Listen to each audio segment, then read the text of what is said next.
అదే విధంగా కొంతమంది ఐఏఎస్ ఆఫీసర్స్ ఉంటారు, కొంతమంది ఆఫీసర్స్ ఉంటారు. కీలకంగా ప్రధానంగా వెళ్ళి ఎక్కడ అవుతుందంటే జగన్మోహన్ రెడ్డి దగ్గర వెళ్ళి ఆగుతుంది.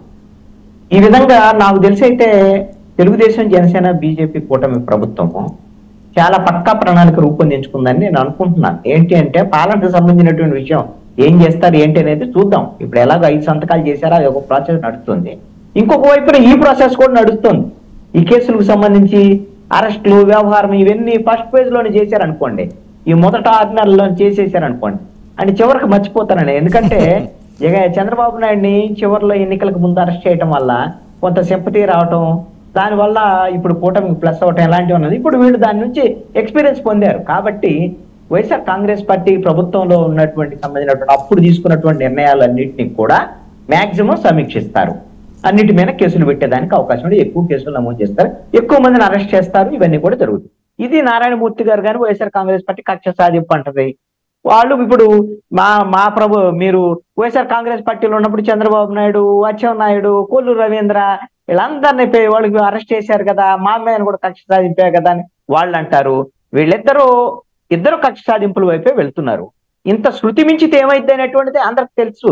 ఇప్పుడు మనం 2024 ఫలితాలు చూసాం కాబట్టి శృతి మించితే ఏమైద్దో ఆ ఫలితాలు ఎలా ఉంటే అందరికీ తెలుసు. కాబట్టి ఇంకా 5 ఏళ్ళు చాలా కాలం ఉంది కాబట్టి పాలనకు సంబంధించినటువంటి అంశాల మీద కూడా కొంత ప్రత్యేకమైనటువంటి దృష్టి సారించి ప్రజలు ఇక్కడ కీలకమైనటువంటి అంశం ఏంటంటే ప్రజలు ఒక మంచి పాలనని కోరుకుంటున్నారు. ఎందుకు అంటే 164 సీట్లు ఇవ్వటం అనేటువంటి చంద్రబాబు నాయుడు చెప్పారు కదా, మేము పోటీ చేసిన దాంట్లో 93% స్ట్రైకింగ్ రేట్ వచ్చింది, 50% ఓట్లు రావటం భారతదేశంలో ఇది ఒక రికార్డ్. నిజమే, మరి అంత భరోసా ఇచ్చినప్పుడు అందుకు అనుగుణంగానే పాలనాపరమైనటువంటి అంశాల మీద దృష్టి సారిస్తే మంచిది అనేది నా అభిప్రాయం.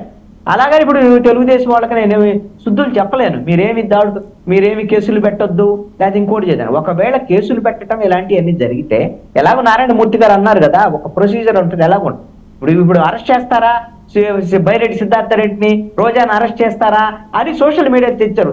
అరెస్ట్ చేయడానికి అసలు కేసు పెట్టాలి కదా, ఫస్ట్ కేసు పెట్టాలి, ఎవిడెన్స్ క్రియేట్ చేయాలి, ఆ ఎవిడెన్స్ తర్వాత వాళ్ళు అరెస్ట్ చేసి కోర్టు ముందు ఉంచాలి. ఇవన్నీ కూడా ప్రొసీజర్. అసలు ఏ ప్రొసీజర్ మొదలవ్వాలి ఇంకా ఇదంతా సోషల్ మీడియాలో కేసు పెట్టటము, న్యాయవాదులు వాదించటము, కోర్టులు శిక్షలు వేయటం అన్ని జరిగిపోతాయి సోషల్ మీడియాలో. అందుకని అయితే అలా ఏం జరగట్లేదు అంటలా. ఈ ప్రభుత్వంలో అన్ని రకాల చాలా సీరియస్ కేసులు ఉండబోతున్నాయి. ఈ ఐఏఎస్ ఐపీఎస్ ఆఫీసర్లు, సీనియర్ ఆఫీసర్లు కూడా రేపొద్దున జైలుకి వెళ్ళేటువంటి పరిస్థితి కూడా ఉండొచ్చు. కాబట్టి దీనికి రేపొద్దున కృష్ణాంజలి గారు గత ప్రభుత్వంలో హడావిడి చేసిన అమాత్యులందరూ కూడా ఈ రోజు అండర్ గ్రౌండ్కి వెళ్ళిపోతున్నారు అని చెప్పి పెద్ద ఎత్తున వస్తుంటారు. ఆ రకంగానే కనిపిస్తున్నది కూడా, ఎవరు కూడా బయటకు వచ్చి మాట్లాడలేని పరిస్థితి. వాళ్ళు ముందే ఊహించారా ఇలా ఉంటుందేమో అని?